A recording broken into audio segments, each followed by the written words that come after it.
Welcome to Hart Energy Connect. I'm Jessica Morales. The Northwest Gas Association released an analysis this week that it says shows significant impacts for Oregon natural gas consumers from the climate action proposal being debated by the state legislature. That proposal is House Bill 2020, also known as Cap and Trade. It's a 55-page bill declaring an emergency in terms of carbon reduction. It aims to reduce greenhouse gas emission to at least 80% below the 1990 emissions levels by 2050. I reached out to NWGA's Executive Director Dan Kirschner for more on his take. Dan, I'll start with my first question. Can we start with a look at the cap and trade proposal? What is it about this particular proposal that's different than other cap and trade efforts?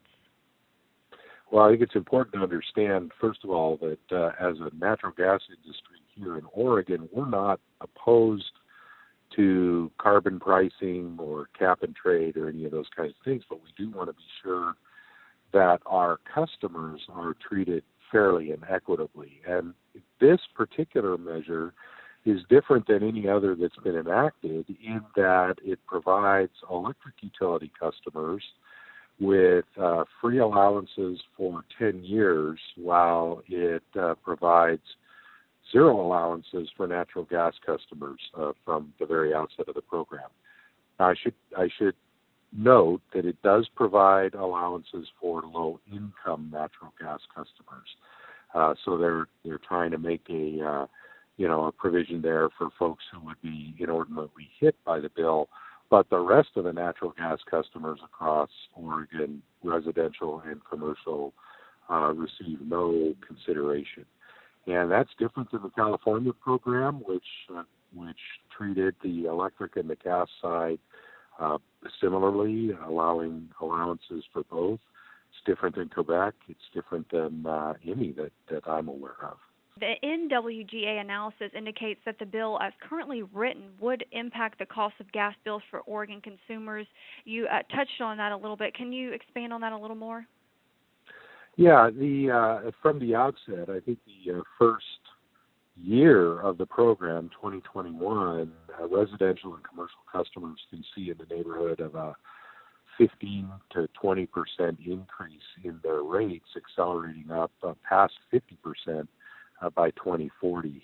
Again, in any kind of cap and trade scheme, you would expect to see some rate impact. Our concern is that the rate impact is occurring for natural gas customers, but not for the first 10 years for electric customers. And interestingly to me, in Oregon, we actually combust more natural gas to generate electricity than all of the residential use combined across the state. So again, a cap and trade program is going to have an impact on rates. The impact for gas customers in this bill is immediate and large, while the electric customers in this case have a glide path in.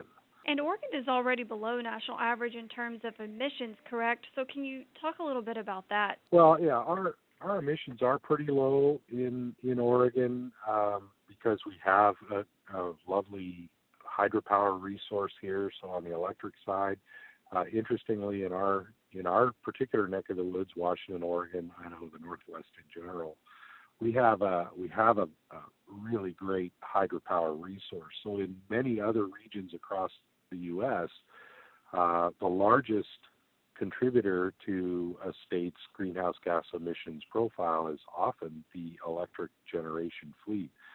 That's not the case in the Northwest. In the Northwest, it's actually transportation because of our large hydropower resource up here. So emissions are already pretty low.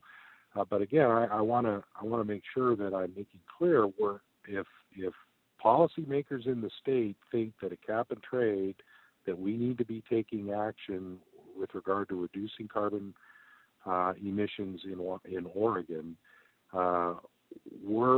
we have a set of principles that we've lined out that says what we think that should look like, and so we're not going to oppose it just because, but we do think there are some things that our customers need to make sure that everything is fair and equitable as we do walk down this pathway of reducing carbon emissions, even in Oregon, even though they are already low. And Dan, in your opinion or in your expertise, what are the chances that this bill becomes law or not? Well, I think there's a lot of room for improvement, and we're talking to legislators who would like to see certain things happen. So the bill, as it's currently drafted, I don't think will pass as currently drafted. But there is a great deal of energy and enthusiasm for passing something, and so what that looks like at the end of the day, I don't know. Today, I guess I'd say there seems to be the political will in the Oregon legislature to pass a cap and trade. As the session moves on and the debate continues, that will may evaporate, but I think if it does not, certainly the bill will evolve between here and there. So, gosh, Jessica, that's a long way of saying I really don't know. Mm-hmm. I think at the end of the day, I guess I would say it feels like there's a lot of just energy behind trying to do something, and so I would guess something will pass. What that something looks like, I don't know. Thank you, Dan. Dan mentioned a set of principles that the NWGA adopted describing what it believes would make for a successful climate action program. You can find a link to that below this video. Oregon Democratic Senator Jeff Golden is a supporter of the bill. According to multiple reports from a recent public hearing on the matter, Golden said the state needs to be bold and think equitable and that polluters need to start paying. I'm Jessica Morales. We'll see you tomorrow.